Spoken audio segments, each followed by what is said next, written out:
నాకు ఎంతో కొంత అభిమానం ఉంది, అతనంటే ఎంతో కొంత గౌరవం ఉంది.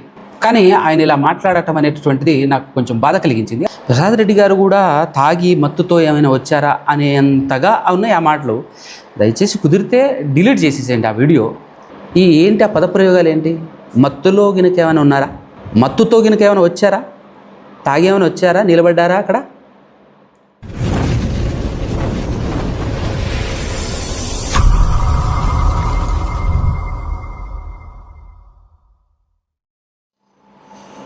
సర్వ సృష్టిని సృష్టించిన మనందరి కనతండ్రి అయినటువంటి ఆ ఏకైక దేవునికి కులము, మతము, ప్రాంతము అనే భేదము లేకుండా ప్రతి మనిషిని ఏకరీతిగా నిర్మించి ప్రతి మనిషిని ఏకరీతిగా చూస్తున్నటువంటి ఆ ఏకైక దేవునికి క్రీస్తు ద్వారా ఆత్మ సహాయముతో స్తుతి స్తోత్రాలు, కృతజ్ఞత స్తుతులు చెల్లించుచున్నాను. అదేవిధంగా ఆయన మాటలు విన్నటువంటి మాటలను హృదయంలో పదిలపరుచుకొని వాటిని అనుసరించి ఎంతో జాగ్రత్త, దేవుని ఎడల భయము, భక్తి కలిగి బ్రతకను ఉద్దేశిస్తున్నటువంటి మీ అందరికీ కూడా క్రీస్తు పేరట శుభములు, వందనాలు తెలియజేస్తూ ఉన్నాను. ఈరోజు ఒక చిన్న విషయం, బైబిల్ మనకిచ్చినటువంటి అధికారం ఏదైతే ఉందో, ఎవరైనా తప్పు మాట్లాడితే ఖండించు, గద్దించు, బుద్ధి చెప్పు అని బైబిల్ ద్వారా దేవుడు మనకి ఇచ్చినటువంటి అధికారాన్ని అందరం వినియోగించుకోవాలి. అయితే యేసుక్రీస్తు ప్రభుల వారి గురించి, దేవుని గురించి క్రైస్తవులు కానివారు, క్రైస్తవేతరులు ఎలా మాట్లాడినా మనం దాన్ని ఓర్చుకోవటం ఒక పద్ధతి, విధానం. ఎందుకు అనంటే వాళ్ళకు తెలియనప్పుడు సాత్వికంతో వాళ్లకు సందర్భాన్ని బట్టి సమాధానం చెప్పేటటువంటి ప్రయత్నం చేయాలి తప్ప వాళ్ళతో మనం గొడవ పడకూడదు, వాళ్ళతో మనం యుద్ధానికి దిగకూడదు, డిబేట్లు లాంటివి చేయకూడదు. ఎందుకనంటే మన దేవుడు జీవము గల దేవుడు. ఎవరికి ఏ రకమైనటువంటి బుద్ధి చెప్పాలో 100% చెప్తాడు. దేవుని పర్మిషన్ లేకుండా ఏదైనా చేస్తే దానికి కావాల్సినటువంటి తగిన ప్రతిఫలం ఖచ్చితంగా ఇచ్చే దేవుడు మనకున్నాడు అని మనం నమ్ముతున్నాం. కానీ ఇప్పుడు మనం గద్దించాల్సింది, ఖండించాల్సింది, బుద్ధి చెప్పాల్సింది ఎవరికి అనంటే దేవుడు తెలుసు, యేసుక్రీస్తు ప్రభుల వారు తెలుసు అని బైబిల్ పట్టుకొని బోధకులుగా చలామణి అవుతున్నటువంటి వారు నోటికొచ్చినట్లు అడ్డగోలుగా మాట్లాడటం అది వింటున్నప్పుడు బాధ కలిగించేటటువంటి విషయం కనుకనే అలాంటి వారిని బుద్ధి చెప్పటం మన బాధ్యత. అయితే రీసెంట్గా ఒక సహోదరుడు, మీరు టైటిల్ ఆల్రెడీ చూసే ఉంటారు, టైటిల్ని బట్టి బాధపడకుండా, ఇబ్బంది పడకుండా జాగ్రత్తగా సంపూర్ణంగా విన్న తర్వాత ఒక మంచి నిర్ణయం తీసుకునేటటువంటి ప్రయత్నం చేయాలని కోరుకుంటున్నాను. సహోదరుడు విజయప్రసాద్ రెడ్డి గారు, నాకు ఎంతో కొంత అభిమానం ఉంది, అతనంటే ఎంతో కొంత గౌరవం ఉంది. కానీ ఆయన ఇలా మాట్లాడటం అనేటటువంటిది నాకు కొంచెం బాధ కలిగించింది. అందుకోసమే సహోదరుడికి ఇది కరెక్ట్ కాదు, పద్ధతి కాదు, మాట్లాడే విధానం అస్సలు అది కాదు. ఎదురుగా ఉన్నటువంటి వాళ్ళు ఇంతమంది మాట్లాడినటువంటి పద్ధతి ఇది కరెక్ట్ కాదు, బాగోలేదు అని చెప్పేవాళ్ళు లేరా? ఏమండి, అలా చెప్పేవాళ్ళు ఉండినట్లయితే ఆ వీడియో అసలు అప్లోడే కాకుండా ఉండేది కదా. ఎందుకంటే ఆయన యేసుక్రీస్తు ప్రభుల వారి గురించి మాట్లాడినటువంటి మాటలు నాకు ఎలా అనిపించాయి అనంటే, తాగేసి వచ్చి ఏమైనా మాట్లాడారా అని నాకు అనిపించింది. మీకు అనిపిస్తుందో లేదో ఒకసారి చూడండి. ఎందుకంటే ఆయన మాట్లాడినటువంటి మాట, ఏం మాట్లాడాడు, ఎలా మాట్లాడాడు, ఒక్కసారి మీరు వినేటువంటి ప్రయత్నం చేయండి ప్రియులారా. మాది క్రీస్తు సంఘం, అందులో మా పాస్టర్ గారు యేసు ప్రభువుని అన్నయ్య అంటారు, పాటలు కూడా అలాగే పాడాలంటారు. ఇది కరెక్టేనా? యేసు ప్రభువుని అన్నయ్య అంటే అనుకో, స్నేహితుడు అంటే అనుకో, నిశ్చయ తండ్రి కాబట్టి తండ్రి అనుకో, ఆయన బోధకుడు కాబట్టి రబ్బీ బోధకురా అనుకో, గురువు అనుకో, ఏమైనా అనుకో. నువ్వు అన్నందుకు కులిపోయి ఆయన కాదు, ఆయన అర్థమైనా? ఇక్కడ వరకు బాగుంది కదా, అంటే ఆయన వర్షన్లో బాగుంది, కొంచెం పద్ధతిగా మాట్లాడినట్టు అనిపించింది. ఇక్కడ వరకు ఏమని అన్నయ్య అని అనుకుంటే అనుకో, తండ్రి అనుకుంటే అనుకో, రబ్బీ అనుకుంటే అనుకో, ఇంకా ఏమని అనుకుంటే అనుకో అన్నట్టుగా మాట్లాడుతూ అనకూడని విధానంలో వెళ్ళిపోయి కంట్రోల్ లేక వెళ్ళిపోయాడా, లేకపోతే ఏమైనా మత్తులో ఉండి మాట్లాడా అనేటటువంటి విధానంలోనికి ఒకసారి ఎలా వెళ్ళిపోతున్నాడు చూడండి.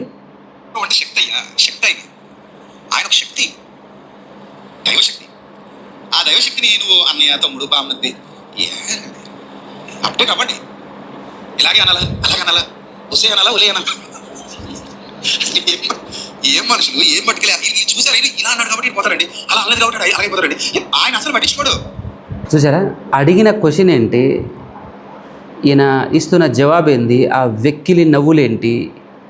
ఒక్కసారి బమ్మర్దనాలా, తమ్ముడనాలా, ఉషయనాలా, ఉరేయనాలా, ఎవరైనా అడుగుతారండి ఈ విధంగా? బుద్ధున్నటువంటి వాడు ఎవరైనా ఓసే అనాలా, ఒరే అనాలనా, తమ్ముడు అనాలనా, బామ్మర్ది అనాలనా అని అడుగుతాడు ఎవడైనా? ఏంటి ఆ పదప్రయోగాలు ఎందుకు వాడాలనిపించింది? ఆ పదప్రయోగాల వరకు ఎందుకు వెళ్ళాల్సిన అవసరం వచ్చింది? జస్ట్ ప్రశ్న అడిగినటువంటి వ్యక్తి, మరి మా పాస్టర్ గారు, మాది క్రీస్తు సంఘం, మా పాస్టర్ గారు యేసుక్రీస్తును అన్నయ్య అనాలి, యేసుక్రీస్తు గారు మనకు అన్నయ్య అవుతాడు అని చెప్పేసి చెప్పాడట. ఆ క్వశ్చన్ తీసుకొచ్చేసి ఈ అన్నగారికి ఆయన అడగటం జరిగింది. స్టార్టింగ్లో బాగానే చెప్పారు కదా, అన్నయ్య అను, తండ్రి అను అన్నట్టుగా నీ వర్షన్లో నువ్వు చెప్పుకొచ్చావు, బాగుంది, మీ వర్షన్లో మీరు మాట్లాడారు. ఏమైనా అనుకో అని చెబుతూనే మళ్ళీ బామ్మర్ది అనాలనా, ఏంది తమ్ముడు అనాలనా, ఒసే అనాలనా, ఒరే అనాలనా, ఏంటి ఆ పదప్రయోగాలు ఏంటి? మత్తులో గినకేమైనా ఉన్నారా? మత్తుతో గినకేమైనా వచ్చారా? తాగేమైనా వచ్చారా? నిలబడ్డారా అక్కడ? ఆ సందర్భం అంతా చివరి వరకు వింటుంటే నాకైతే 100% ఈయన మరి తాగేమైనా వచ్చారా అనేటటువంటి విధానమే అనిపించింది నాకైతే. ఒకసారి మీరు కూడా వినండి. యేసుప్రభుని అన్నయ్య అంటే అనుకో, మాది క్రీస్తు సంఘం, అందులో మా పాస్టర్ గారు యేసుప్రభుని అన్నయ్య అంటారు, పాటలు కూడా అలాగే పాడాలంటారు. ఇది కరెక్టేనా? యేసుప్రభుని అన్నయ్య అంటే అనుకో, స్నేహితుడు అంటే అనుకో, నిత్యుడికి తండ్రి కాబట్టి తండ్రి అనుకో, ఆయన బోధకుడు కాబట్టి రబ్బీ బోధకుడా అనుకో, గురువు అనుకో, ఏమైనా అనుకుంటూనే అన్నందుకు కుళ్ళిపోయే ఆయన కాదు అని చెప్తూనే మళ్ళీ బావా, బామ్మర్ది, ఓసే ఓరే అనేటటువంటి వరకు వెళ్ళాల్సిన అవసరం ఉందా? యేసుప్రభు అంటే శక్తి అయ్యా, శక్తి ఆయన, ఆయన శక్తి, దైవశక్తి. ఆ దైవశక్తిని నువ్వు అన్నయ్య, తమ్ముడు, బామ్మర్ది అప్పుడే కాబట్టి ఇలాగే అనాలా అలాగే అనాలా ఉసే అనాలా ఉలే అనాలా? ఏం మనుషులు ఏం పట్టుకెళ్ళి చూసారు ఇలా అన్నాడు కాబట్టి పోతారండి, అలా అనలేదు కాబట్టి అలాగే పోతారండి. ఆయన అసలు పట్టించుకోడు. ఇప్పుడు ప్రేమ నిండిన హృదయం ఎలా పిలుస్తుంది? ప్రేమ నిండిన హృదయం, మీ పిల్లలకు పేరు పెడతారు, మీరు అందరం పెడతాం పిల్లలు, కానీ ఆ పేరుతో పిలవం. ఇది నిజమా అబద్ధమా చెప్పండి? అందరం పిల్లలకు పేర్లు పెడతాం, పెట్టావా? ఆ పేర్లతో పిలుస్తున్నావా? ఏమంటావు? అందమైన పేరెట్టి బుజ్జి అంటావు, గజ్జి అంటావు, ఏదో అంటావు, అవునా కదా? నేను చెప్పు, ఎవరో చిన్న అంటావు, బుల్లి అంటావు, ఈ మధ్య మళ్ళీ టీనా గీనా జిచ్చు రచ్చు ఏదో పెడతారా మీరు? ఏం అర్థమే సావు మనకి. టామీ బామీ ఇలాగే పెడతారు కదా మీరు. ఎందుకు పిల్లలందరినీ అలాగే పిలుచుకుంటారు మీరు, కానీ వాళ్ళ పేర్లు మాత్రం డిఫరెంట్గా ఉంటాయి. రిజిస్టర్లో పేరు ఉంటుంది, ఇది ఒకటి. కొద్దిసేపు స్పీడ్, కొంతమంది భార్యల్ని భర్తల్ని అలాగే పిలుచుకుంటారు. ఈ మధ్య చూశారు కదా, బేబీ, బంగారం, లడ్డు, గుడ్డు, ఇవన్నీ మీరు పెట్టుకున్నాయి కదా. ఏ పేరుతో పిలిచినా మీరు హ్యాపీగా పలికేస్తున్నారు కదా. ఇప్పుడు యేసు ప్రభు వారు నన్ను అన్నయ్య అన్నందుకు నేను నరకలు వేస్తానంటాడు ఆయన. అరే నువ్వేటాడు, నేనేడు, నన్నని అంటాడు, నువ్వు అంటాడా? నన్ను ఇసుక కాబట్టి అన్ని పక్కన పెట్టండి. ఆయన మన రక్షకుడు, అది ఒప్పుకోండి ముందు. ఆయన ఎవరు? మన రక్షకుడు. ఆయన మనలాంటి మానవుడు. ఏదో మత్తులో ఉండి మాట్లాడుతున్నట్టు అనిపించట్లే. ఆయన అలాగే అర్థం చేసుకోండి, శరీరధారిగా అర్థం చేసుకోకండి. శరీరధారిగా అయిపోయింది, ఎప్పుడో అయిపోయింది.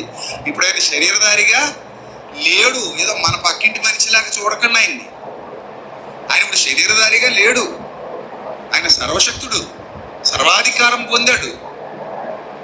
ఆయన సమస్తాన్ని పరిపాలించే పరిపాలకుడుగా ఉన్నాడు, సంఘమునకు శిరస్సుగా ఉన్నాడు. ఆయన అలాగే అర్థం చేసుకుందాం. ఈ గొడవల్లోకి దరిద్రం దూరకండి. ఆడేమో అన్నయ్య అనాలంటాడు, ఈడేమో తమ్ముడు అనాలంటాడు, ఆడేమో పెద్ద అనాలంటాడు, చిన్న అనాలంటాడు. మనకి ఎందుకు ఈ దరిద్రం అంతా? మనం ప్రభువా అని పిలుద్దాం, ప్రభువా అని పిలుద్దాం. మరి అన్నయ్య అంటే తప్పేం కదా అనుకోని, భక్తి భావంతో అనుకుంటున్నారేమో అనుకోని. అంత మంచి మనసు ఉండాలి మనకి. అదే పాట ఉంటుంది, ఓరన్నా ఓరన్నా ఏదో. చివరిలో చెప్పింది స్టార్టింగ్లోనే చెప్పేస్తే ఆన్సర్ వచ్చేసినట్టే కదా పిల్లరా. దానికి అవన్నీ మాట్లాడాల్సిన అవసరమా? బావా, బామ్మర్ది, తమ్ముడు, ఓసే, ఒరే, ఏంటి ఆ విధానం ఏంటి? ఆ పద్ధతి ఏంటి? ఆ మాట్లాడే విధానం ఏంటి? ప్రసాద్ రెడ్డి గారు కూడా తాగి మత్తుతో ఏమైనా వచ్చారా అనేంతగా ఉన్నాయి ఆ మాటలు.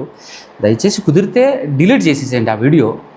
ఎందుకంటే సమాజం ముందు ఇట్లాంటివి కొన్ని అరే మరి ఆ విధంగా మనం మాట్లాడేశాము కాబట్టి దాన్ని అప్లోడ్ చేస్తే బాగుండదు, లేదా కట్ చేసైనా ఆ బాగలేని పదాలు ఏవైతే ఉన్నాయో కట్ చేసైనా అప్లోడ్ చేస్తే బాగుంటుంది కదా, బాగుంటుంది కదా.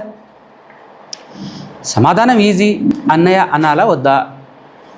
నీకు తోచితే నీకు తోచిన ఆన్సర్ అనాలి అంటే అనాలి అని అనిపిస్తే అనాలి అను, అనకూడదు అని అనిపిస్తే అనకూడదు అని చెప్పేసి సమాధానం చెప్పేసి అయిపోతుంది. దానికి ఇవన్నీ చెప్పాల్సిన అవసరం ఏముంది? చెప్పిన ఆ మాటల్ని కవర్ చేసుకోవటానికి మరలా మీ పిల్లలు మీకు పుడితే బుజ్జి, గజ్జి, గుడ్డు అని చెప్పేసి పెడతారు కదా మీరు అని చెప్పేసి మళ్ళీ ఈ ఈ కవరింగ్ అంతా చేయాల్సిన అవసరం ఏముంది? ఏమండి, ఈ మాటలు ఈ పద్ధతులంతా చూస్తుంటే ఎలా ఉందనంటే నాకు బాధ కలిగింది. ఈ మాటలు విన్న తర్వాత మరీ ఇంత అడ్డగోలుగా మాట్లాడటం అస్సలు కరెక్ట్ కాదు అని అనిపించి కొంచెం మాట్లాడాలి, ఖచ్చితంగా చెప్పాలి. పద్ధతి ఇది కాదన్నా, దయచేసి ఇలాంటి వీడియోలు ఏమైనా ఉంటే అప్లోడ్ చేయకండి. మాట్లాడే విధానంలో మాట్లాడండి. ఒకవేళ మత్తు తీసుకొని ఏమైనా మాట్లాడుతున్నారో దయచేసి మానేయండి, అంతే తప్ప మరొకటి కాదు. నేను మీ మీద కక్షతోనో లేదంటే కోపంతోనో కాదు, దయతో నేను ప్రేమతో మాట్లాడుతున్నాను. ఇది పద్ధతి కాదు. సత్యాన్ని చాలా సీరియస్గా, పద్ధతిగా, మంచి మాటలతో వివరించేటటువంటి ప్రయత్నం చేద్దాం. ఎవరు ఎలాంటి ప్రశ్నలు వేసినా జాగ్రత్తగా సమాధానం చెప్పే ప్రయత్నం చేద్దాం. కానీ ఇలాంటి పదప్రయోగాలు కరెక్ట్ కాదు. ఏంటి ఇప్పుడు యేసు ప్రభువును అలా అడిగేటటువంటి వాళ్ళు కూడా ఉన్నారా ఏంటి? తమ్ముడు అనాలా, బామ్మరిది అనాలా, ఊరే అనాలనా, ఓసే అనాలనా, ఈ పదప్రయోగాలు వాడొచ్చా? ఎంత తప్పు ఇది! అందుకోసమే నేను ఈ టైటిల్ పెట్టాను. తాగి ఏమైనా ప్రసంగించారా, తాగి మాట్లాడుతున్నారా అని. నొప్పించుకోకండి, సరి చేసుకోండి. నొప్పిగా ఫీల్ అవ్వకుండా దాన్ని సరి చేసుకునే విధానంలోనికి వెళ్తే బాగుంటుంది. ఎందుకంటే మనం ఎంతగానో అభిమానించే, ప్రేమించే మన రక్షకుడైన యేసుక్రీస్తు ప్రభువు సాక్షాత్తు దైవకుమారుడు, ఆయన్ని మనం ఘనపరచాలి, విలువివ్వాలి. కాబట్టి దయచేసి మీరు ఒక పదం చెప్పి మేమేదో విలువ ఇస్తున్నాము అనేటటువంటి భ్రమలోనికి దయచేసి మీరు వెళ్ళకండి అని కోరుకుంటూ మాటలు ముగిస్తున్నాను. దయతో మీరు ఆలోచిస్తారు అని నమ్ముచున్నాను. ఎవరు ఆవేశపడకండి, ఆవేదన పడండి, బాధపడండి. ఇలా మాట్లాడటం కరెక్ట్ కాదు అనండి, చెప్పండి. మీ పాస్టర్ అయినా, ఎవరైనా, ఎలాంటోడైనా, ఎంతటి వాడైనా ఇది కరెక్ట్ కాదు అని చెప్పే ప్రయత్నం చేయండి.